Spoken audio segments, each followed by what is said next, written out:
Ju njohim me edicionin informativ të lajmeve. Kjo është Radio 7.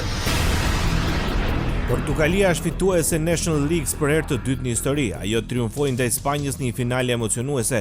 E agora ali grande confusão, gol. Ainda Nuno Mendes, o remate e gol.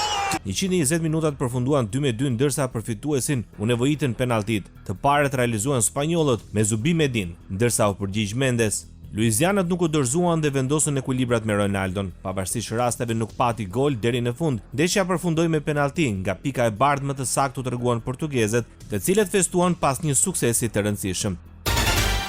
Mes lotësh, Cristiano Ronaldo festoi me trofe në moshën 40 vjeçare. Ky ishte trofeu i tij 35 në karrierë, i treti me fanellën e përfaqësueses portugeze. Ronaldo nuk i fsheu emocionet pas suksesit në Ligën e Kombeve, i dyti për të në karrierë dhe i dyti për Portugalin. Muita alegria. Em primeiro lugar por este que eu disse hoje, esta geração merecia título Kam desta shumë gëzim magnitude. mbi të gjitha për këtë brez lojtarë që e meritoni një trofe të tillë me kaq shpesh. Të fitosh me Portugalin është gjithnjë diçka speciale. Kam fituar shumë tituj me kombet, por asnjëri nuk krahasohet me sukseset që kam arritur me Portugalin. Jam në lot, pasi kjo është një detyrë e përmbushur. Ne jemi një vend i vogël, por me ambicie të mëdha. Jem kapiteni i këtij grupi, më bën Sendo të ndjem capitão desta krenar. geração, desta equipa, mesmo com a idade que tem, para mim é orgulho. U shpreh Ronaldo. Kombëtarja shqiptare udhëtoi drejt Rigës në Letoni në kuadër të ndeshjes kualifikuese për Kupën e Botës ndaj Letonisë. Takimi do të luhet të martën më 10 qershor në Skonto Stadions në orën 20:45.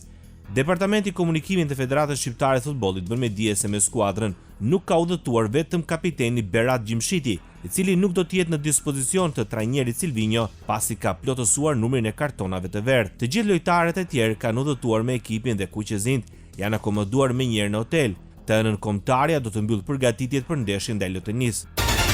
Pas barazimit me Serbin, Shqipëria luan ndeshjen e dytë të qershorit të martën ndaj Letonisë. Kuqezin do të kërkojnë 3 pikët në Riga në sfidën e vlefshme për kualifikueset e botërorit.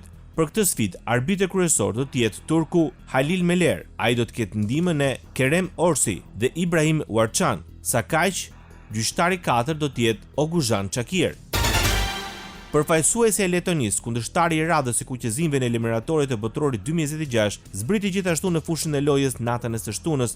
Ajo zhvilloi një ndeshje miqësore ndaj që skuadra kishte pushim në grupin K me 5 ekipe. Ajo ka luajtur në Rigat e Letonisë një miqësore ndaj Azerbajxhanit, i cili drejtohet nga ish trajneri portugalisë Fernando Santos. Një miqësore që është mbyllur pa gola, me pak raste mes dy ekipeve në këtë duel, por që ka shërbyer për të parë elementet e rinj që kishin ftuar të dy trajnerët në radhët e skuadrave. Trajneri italian i Letonisë, Paolo Nicolato, i dha mundësin 3 emrave të rinj në listë që të debutonin duke parë gjendjen e tyre përpara sfidës së të martës ndaj kuqezinëve.